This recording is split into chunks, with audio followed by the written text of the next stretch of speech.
Welcome into the Commanders Report. I'm your host, Jack Sperry. Today we've got some pretty big Commanders news here as we get ready for Week 13, where the Commanders are get ready to face the Denver Broncos on Sunday Night Football. Obviously, today the Commanders didn't play because they are on their bye week here in Week 12. But we're going to have all the latest updates for you guys all throughout this week. Of course, it's Thanksgiving, but we're still going to get you guys daily content on this channel, getting you ready for Sunday Night Football in Week 13, especially because it looks like Jayden Daniels has a chance to return this week, as well as a number of other Commanders starters that have been injured as of late. So make sure you guys click that subscribe button if you haven't already. We're going to have the latest Commanders injury updates as the Commanders go back to work this week. We'll also have maybe some more early offseason content. We kind of started that this week with a mock draft that's currently on the channel. We talked a little bit, looked ahead to free agency and which players the Commanders could look to cut and trade this offseason to kind of prime this roster for another retooling here in 2026. So make sure you guys click that subscribe button if you haven't already, because even though it looks like the Commanders probably won't go to the postseason, we'll still have a great coverage for you guys every single day on this channel. Get ready for 2026. But today I wanted to get in front of a camera here, even though the Commanders did not play today. But there's a very interesting video that was put on social media yesterday where Brandon Aiyuk, the recently released, he's not released, but he's going to soon be released wide receiver from the San Francisco 49ers.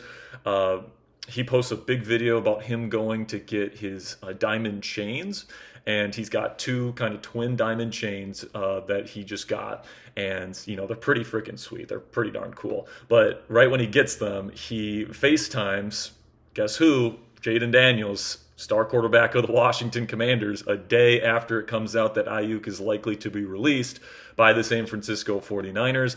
And in that FaceTime, Jayden Daniels actually says, "I'm coming back this week." All right, so that indicates that Jayden, at least in his mind, is going to be able to play next week Sunday, around this time actually, on Sunday Night Football versus the Denver Broncos, pretty much a month after, that really gruesome looking injury to his elbow. Or of course he dislocated his elbow, but thank Christ there was no bone fractures, there was no ligament damage. It was just kind of a weird kind of freak accident that they were able to pop back into place, and really everything is kind of hunky-dory in terms of his rehab at this point. Apparently it's at the point here where Jayden is telling his best friend, "I'm coming back next week." So we'll see if that's actually the case.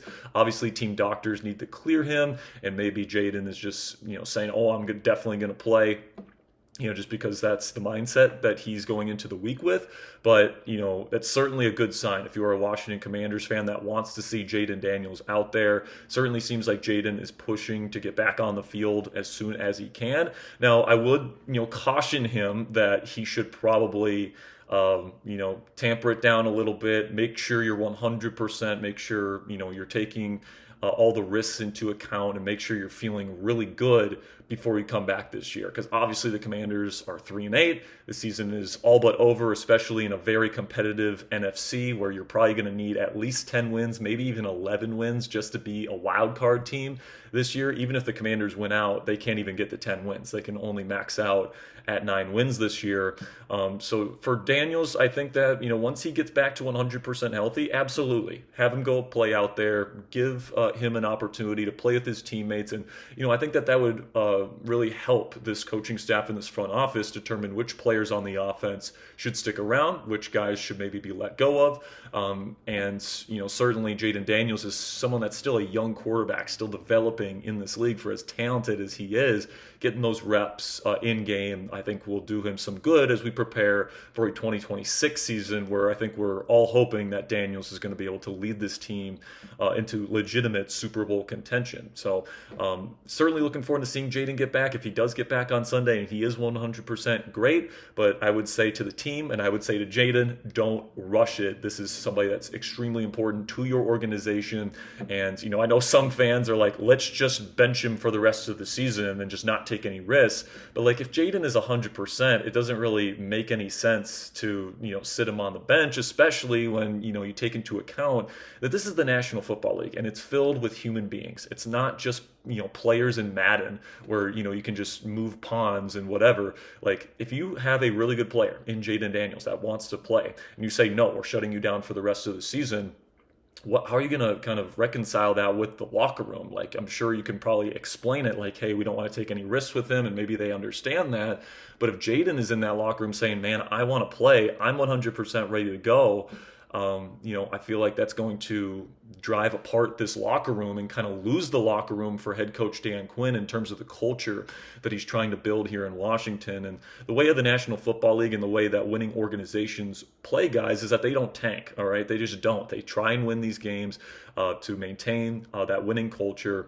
And, honestly, I would say watch out for this team to win some games down the stretch. Now, that might sound crazy to some people because this team is 3-8. They've lost 6 games in a row, but they're getting a lot of players, back into the fold potentially as soon as this week. Jayden Daniels, we already talked about him, but Terry McLaurin seems like he is on the way back from his injury this week. Noah Brown could be back this week from his groin injury that's kept him out since week 2. Not only Drake Jackson, but DeMarcus Robinson. I'm guessing those guys are fully ramped up and ready to go this week as well to play on the edge alongside Jacob Martin. Ben Sinnott, he's been dealing with a little bit of an injury. I'm guessing he's going to be ready to go this week. And then there's even more players that could be entered back into the fold here. Will Harris has opened his 21-day practice window. So I'm looking forward to seeing how many of these players that have been injured for the Commanders can get back in the starting lineup this week, and to see what kind of impact that has on this football team. I think we've talked really extensively on this channel how important Terry McLaurin is to this Commanders offense, and when you take him away, it just takes away that dynamic receiving presence that kind of attracts a lot of what I like to call gravity, when safety coverage and double teams and all this different stuff. And it just opens up opportunities for other players in the offense. So getting Terry back, I think, will be absolutely massive. Of course, if you can get Jayden Daniels and Terry McLaurin back on the field together, I think that would be big as well. And Noah Brown, who's somebody that, when healthy, is a legitimate starting receiver in this league. You get this wide receiver trio that was supposed to be here in this offense all season together down the stretch. And with the defense playing better in Week 11 in Madrid against the Dolphins, I think Dan Quinn calling plays makes things a little bit different now for this Commanders defense. I wouldn't say it's a great defense, but it's certainly good enough, in my opinion, where you can maybe consolidate some wins down the stretch against teams like the New York Giants, for example, a team that really stinks. Could you win one of the Dallas? Could you beat Dallas in the second game of the year? Maybe. There's certain games and certain opportunities down the stretch here where I think, the Commanders would have a chance. In Minnesota, J.J. McCarthy's not playing well right now. So, I kind of feel like once we get to the end of the season here, we're going to be looking at this Commanders team as one that gets Jayden Daniels back, Terry McLaurin back, Noah Brown back. And, of course, we'll have to see what injuries pop up here.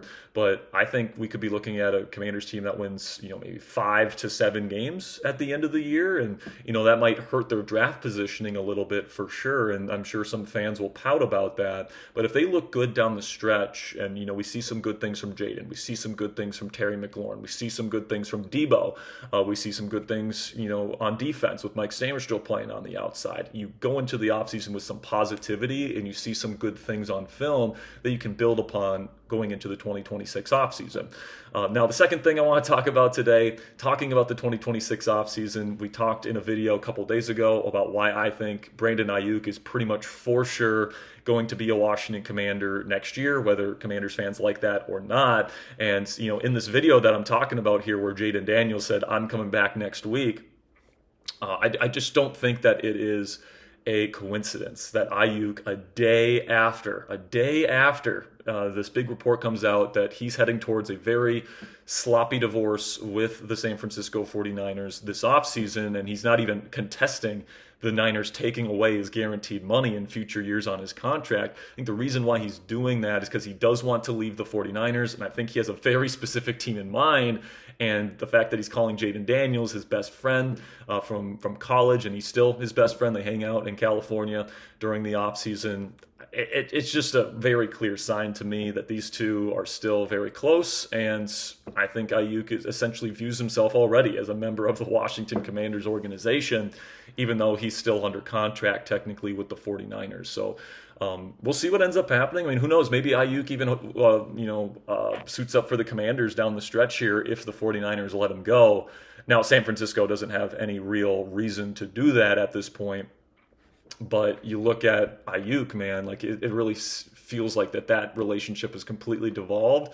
And it wouldn't completely shock me if they end up just releasing him because they're going to do it anyway next offseason. So we'll just have to see how that whole situation unfolds. I will still say that it's more than likely going to happen in the offseason. And then when that happens, I expect it to be very swift. It's very clear that Daniels and Aiyuk want to play with each other. And outside of Aiyuk just asking for way too much money that the Commanders are not willing to pay for a number 2 receiver, I really don't see any other way that Aiyuk wouldn't come to the Washington Commanders next offseason. It just makes a lot of sense. Aiyuk coming off a major injury, obviously, he might even have to sign a prove-it deal just because of all the hoopla he's created in the media. Plus, he's coming off that major injury. He's probably not going to play this entire season because it doesn't sound like he wants to play for the Niners. So he's going to go into next season with a lot to prove. And I think that in that scenario, he's going to say, you know what, in this scenario where I probably can't get a ton of money on the open market, let me take a prove-it deal with the Washington Commanders and play with my friend Jayden Daniels as this team's number 2 receiver. And if I really play well, I can sign that mega extension, and maybe they can work something out to keep Terry and Brandon there long term. Obviously, that's a discussion to have for a different day. And if they can get Aiyuk at a good price, maybe they can bring back Debo as a gadget piece again next year. I think that would be something that I'd be open to because Aiyuk is also really good friends with Debo Samuel. So, it just really feels to me, guys, that this is something that's going to happen. Whether it's this year, which I think is kind of unlikely, or next offseason, which I think is much more likely. It just feels like Brandon Aiyuk is destined to be a Washington Commander at this point and play with Jayden Daniels, his college teammate and best friend. So that's kind of where I'm at with the entire situation right now, guys. I'm going to have more content for you guys on the Washington Commanders tomorrow. We'll probably hear from Dan Quinn before practice this week. So we'll definitely get you guys injury updates. We'll give you all the latest as well as all the latest early offseason content that we're going to have here on the Commanders Report. So make sure you guys click that subscribe button if you haven't already. Until next time, guys, hail to the Commanders.